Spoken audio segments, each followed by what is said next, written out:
दरम्यान मराठी माणसाला भारतीय जनता पक्षानं दुभंगलंय असा आरोप अरविंद सावंत यांनी केलाय। काय म्हणालेत अरविंद सावंत पाहूयात।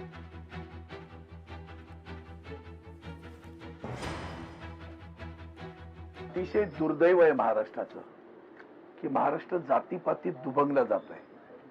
वंदनीय हिंदू हृदय सम्राट शिवसेना प्रमुख श्रीमान बाळासाहेब ठाकरे यांनी शिवसेना स्थापन केली तेव्हा त्यांचं पहिलं वाक्य असं होतं, ब्राह्मण ब्राह्मणेतर, मराठा मराठेतर, 96 कुळी 92 कुळी, उच्च नीच दलित दलितेतर, घाटी कोकणी स्पृश्य अस्पृश्य, सारे भेद गाडून मराठी माणसा एक हो तर आणि तरच तुला न्याय मिळेल।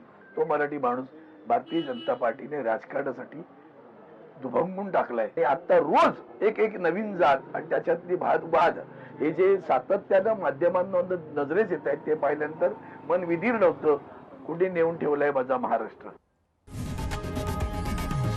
लोकशाही मराठी ऐका, पहा, जागरूक रहा।